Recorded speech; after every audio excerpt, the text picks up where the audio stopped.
Hello and welcome back to the Movie Memo Recaps. Today we are going to recap a 2012 movie titled Argo. Please be advised that there will be spoilers ahead. The film opens with the dramatic return of Ayatollah Khomeini, a religious leader previously exiled by the regime, as he seizes control of Iran. This pivotal moment ignites a revolution that spirals into chaos and terror. Meanwhile, the deposed Shah, who is battling terminal cancer, seeks refuge in the United States, which grants him asylum. The year is 1979. And the Iranian populace reacts vehemently to this development, leading to massive protests outside the U.S. Embassy in Tehran, where demonstrators demand the Shah's execution. Inside the embassy, diplomats remain relatively calm, joking about the tumult outside while shielded by bulletproof glass. Civilians queue to apply for visas, as helicopters patrol the skies above. However, tensions rise when some protesters successfully scale the fence and breach the embassy grounds, igniting a wave of internal mobilization. The situation escalates rapidly as a larger group of enraged demonstrators breaks through the gates, sending the diplomats into a panic. In a desperate attempt to safeguard sensitive information, staff members begin destroying documents. Contrary to their earlier belief, the windows are not bulletproof.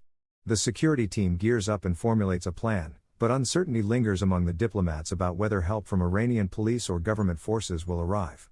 The security chief, convinced of his own invincibility, bravely steps outside to confront the crowd but is swiftly overpowered and incapacitated. Seizing this opportunity, the protesters blindfold him and threaten his life at gunpoint, effectively using him as a means to gain entry into the embassy. As chaos unfolds, every shred of information is obliterated by any means necessary. Protesters establish contact with several diplomats and take them hostage while 6 others manage to escape through a direct exit to the street and make their way to the residence of Canadian Ambassador Ken Taylor. Back in Washington, discussions unfold regarding the escalating crisis, with officials noting that had this been a Soviet situation, an invasion would have already occurred. They learn of the 6 diplomats who have found refuge with Taylor. The Secretary of State criticizes the CIA's failure to anticipate the revolution and dismisses the option of extraditing the Shah due to his precarious health. The focus shifts to rescuing those who have escaped while disregarding the hostages still at the embassy. As news of the Iranian atrocities spreads globally, American citizens rally in support of the victims. Tony receives an urgent phone call that prompts him to rush to CIA headquarters, where he is briefed by his superior, Jack, on the dire situation in Iran and the plight of the escapees. While U.S. officials hesitate to take decisive action, the Canadian Foreign Secretary urges Taylor to consider leaving Iran for his own safety. Jack expresses concern that someone at the embassy may have retained a mug book containing records of all personnel, increasing the risk that Iranian authorities could uncover information about the escapees as they attempt to reconstruct shredded documents. The state seeks CIA assistance for a potential rescue mission, leaving Tony perplexed as a critical meeting convenes among government officials. The 6 diplomats who managed to escape the embassy are introduced to the gathered officials. A member from the state proposes a plan to provide them with bicycles, given that cars are impractical due to roadblocks. Amused by the suggestion, Tony quips about sending training wheels along with the bikes. He quickly critiques the idea, noting the daunting 300-mile distance they would need to cover and the necessity of a support team equipped with a tire pump. Some attendees question his expertise, but Jack steps in to vouch for Tony as a specialist in exfiltration missions. Tony emphasizes the urgency of their situation, warning that the revolutionaries will soon discover the absence of the diplomats. As discussions continue, alternative options are proposed, but none resonate with Tony, who likens exfiltration missions to abortions, situations that demand direct and decisive intervention. Amidst this tension, both American and Iranian representatives voice their demands, while Iranian forces intensify their efforts to recover the shredded documents. During a phone call with his son, an idea suddenly strikes Tony, a concept he is eager to pitch at the upcoming meeting with state officials. At the meeting, he proposes creating a fake Canadian film crew seeking an exotic filming location in Iran. While the members express skepticism about the feasibility of such a ruse, Tony assures them he has a contact who can assist in making it happen. The meeting concludes with Tony successfully persuading the officials to consider his plan. However, as this unfolds, Iranian authorities confirm that several diplomats are unaccounted for and begin intensifying their search for their identities and locations. With CIA approval, Tony arranges a meeting with Mr. Chambers, a well-known film producer with a penchant for donuts, and travels to Los Angeles to explore whether his idea can materialize. Upon arrival, Tony briefs Mr. Chambers on the dire situation and requests his assistance in setting up a production company that would lend credibility to their cover story. Mr. Chambers, skeptical yet intrigued, remarks on how Hollywood is filled with people who want to appear important without contributing much. They discuss potential roles for the diplomats, and Mr. Chambers suggests that Tony will need a solid script and a reputable producer to make the cover believable. Mr. Chambers then introduces Tony to Lester, a prominent movie producer who finds their plan amusing. Although Lester initially assesses the odds of success as nearly impossible, he agrees to collaborate, and they begin brainstorming script ideas. Meanwhile, back at the Taylor residence, the housekeeper questions Taylor's wife about why her Canadian friends seem confined indoors, suspecting they might actually be Americans. As Tony works on potential scripts, he receives a call from Jack, who warns him that time is running out, only 72 hours remain before the government opts for an alternative plan. After ending the call, Tony reviews scripts when he stumbles upon Argo, an adventurous science fiction concept, and shares it with Mr. Chambers and Lester. Lester takes Tony to meet a scriptwriter, who initially declines their offer due to competing bids but ultimately agrees after Lester skillfully negotiates on Tony's behalf. The following day, as Tony continues to strategize, he receives another call from Jack, informing him that Iranian airport security measures are tightening and that thorough background checks are now unavoidable. In response, Tony, along with Lester and Mr. Chambers, orchestrates a grand Hollywood press event aimed at amplifying attention for their movie. Meanwhile, Iran issues a provocative statement denying that the individuals associated with the U.S. Embassy are diplomats, labeling them as spies instead. They further condemn the U.S. and CIA as terrorists while persistently demanding the return of the exiled Shah, concluding with ominous threats of initiating trials against the hostages. The press event proves to be a resounding success, generating significant buzz around their film, Argo, which is prominently featured in magazines and plastered on posters throughout the city. This newfound visibility enhances their credibility, potentially enough to sway Iranian authorities. Upon returning from Los Angeles,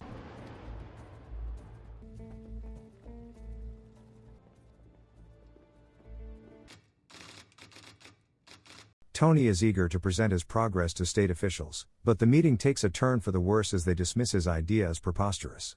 Undeterred, Tony and Jack passionately argue that while there may be no perfect solutions, they have identified the best among the flawed options. Moved by their sincerity and desperation, state officials ultimately grant their approval for Argo. As Jack drives Tony to the airport, he reminds him of the risks involved, cautioning that the CIA will not come to his aid if he faces arrest. Before boarding his flight, Tony pens a heartfelt letter to his son, apologizing for missing his birthday and expressing his deep love for him. Meanwhile, the 6 escapees remain on edge, fearing for their lives yet clinging to hope for a miracle as Iranian soldiers intensify their patrols in search of them. Tony's journey begins in Istanbul, where he meets with a British agent knowledgeable about the Iranian situation. The agent provides Tony with crucial insights into navigating Iranian border security. Upon applying for his visa at the Iranian consulate, Tony maintains a cool demeanor and secures it without issue. He then travels to Iran and smoothly passes through border control.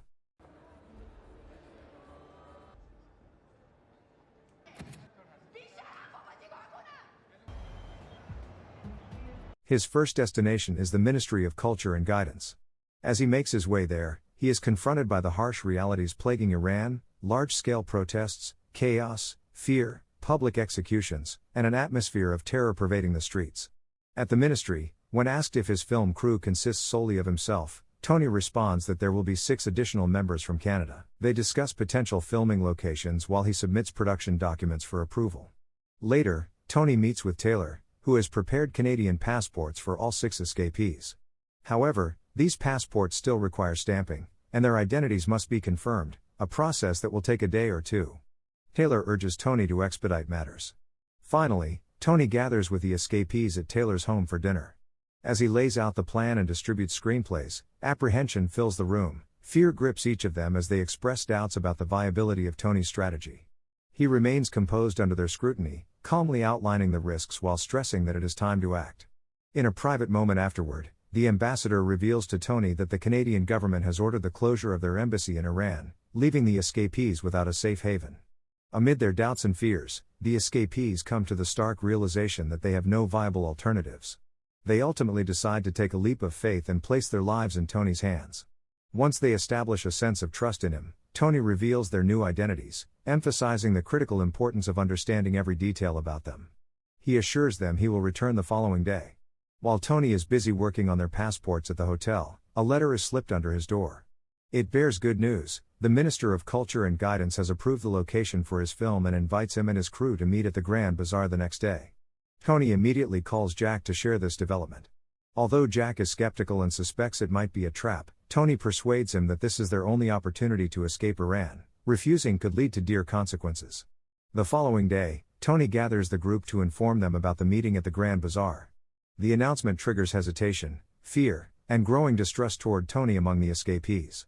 Yet, they recognize that no alternative presents itself with greater promise than this chance.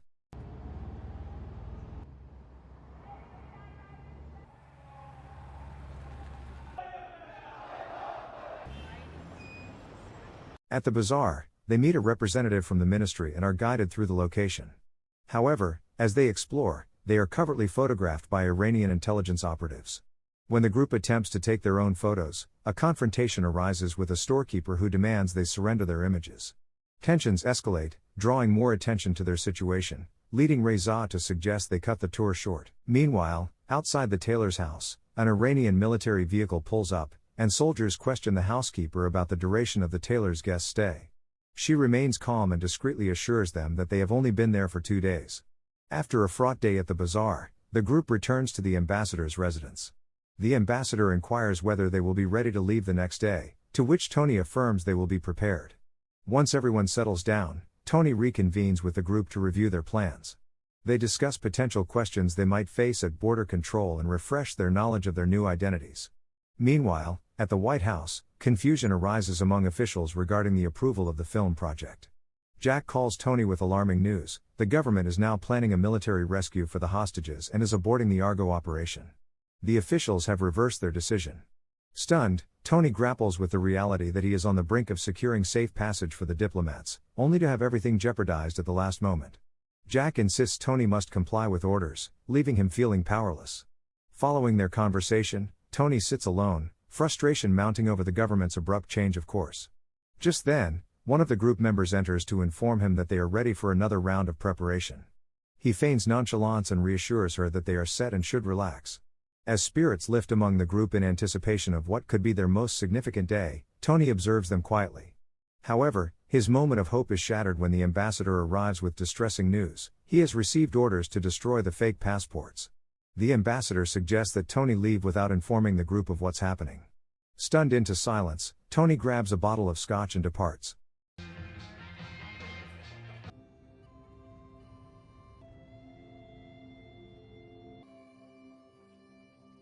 Back at his hotel room, despair washes over him as he sinks onto the bed, staring blankly at the wall. He realizes that unless something changes, death is all that awaits the diplomats he has fought so hard to protect. The following morning, Mr. Chamber and Lester receive urgent orders to gather their belongings and vacate the movie production office. Meanwhile, the escapees are making final preparations for their departure, blissfully unaware that the circumstances surrounding their fate have shifted dramatically. At the hotel, Tony is resolute. He cannot simply abandon 6 lives on a whim. He calls Jack to declare his intention to see the mission through, regardless of the directives from higher-ups, and then hangs up. Jack, filled with urgency, rushes to his colleague, insisting that 7 tickets from Tehran need to be reinstated. However, he is met with resistance, as there is no authorization from above to proceed. As Tony arrives at the ambassador's residence to collect his group of 6, Jack's frustration boils over. He storms into a meeting with his superior, demanding that every effort be made to secure government approval for the tickets. At this critical juncture, Tony and his group are en route to the airport, while Taylor and his wife are also making their exit. Tensions escalate as Jack frantically navigates the CIA office, desperately trying to resolve the ticket issue.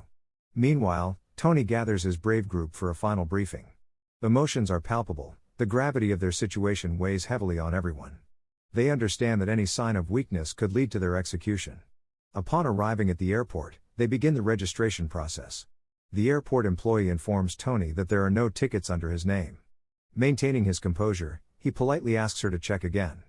Just then, Jack receives the long-awaited green light from the White House to proceed with the mission and quickly confirms the tickets. Fortunately for the group, the employee discovers their tickets during a second check. However, as this unfolds, Iranian forces manage to restore one of the shredded photographs of the escapees. At the airport, the group faces a border check, successfully clearing the initial step involving disembarkation cards. Yet, Tony anticipates trouble at the next checkpoint due to their missing exit papers. His fears materialize when border control discovers the absence of documentation and begins an investigation. Simultaneously, Iranian forces compare a reconstructed portrait with images captured at the bazaar, identifying one of the fugitives. Interrogation ensues as border control struggles to find evidence of their entry into Iran. In a stroke of luck, they present a letter from the Minister of Culture, which ultimately persuades border control to allow them to proceed to the final checkpoint.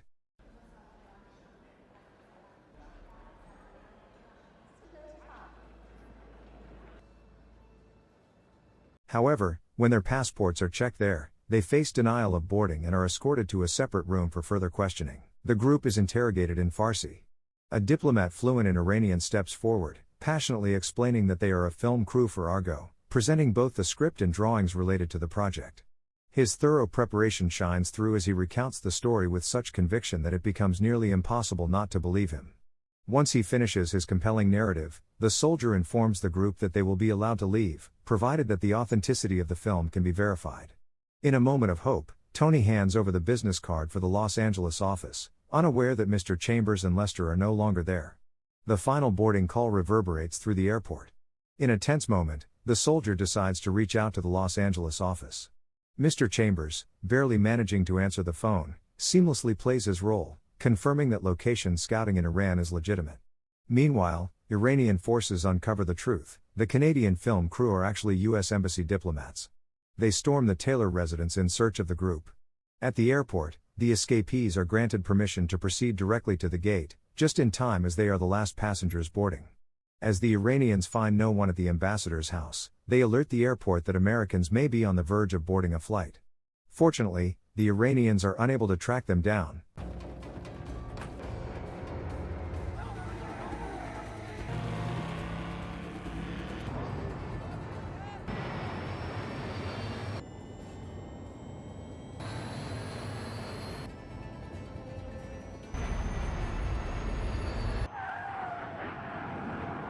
And the group successfully takes off.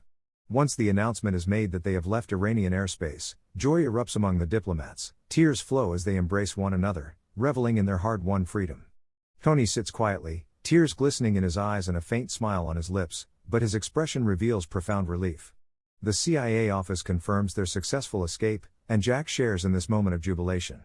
After this wave of relief washes over them, the CIA opts to remain in the shadows, allowing Canada to take center stage for their critical role in this operation. It is Canada that deserves gratitude for rescuing these 6 courageous Americans who maintained their composure and patiently awaited help on that fateful day. Although the Iranian government issued threats against Canada, those were mere background noise amid the unfolding drama. This remarkable mission transformed what was once viewed as the best bad option into one of the most historic operations in CIA history. In recognition of his extraordinary efforts, Tony was awarded the Intelligence Star, the highest honor for merit within the clandestine services of the United States. The Iran hostage crisis ultimately concluded in 1981, when all hostages, who had endured a harrowing 444 days in captivity, were finally released. Thank you for watching. If you are new, don't forget to subscribe for more recaps. Until next time, have a nice day.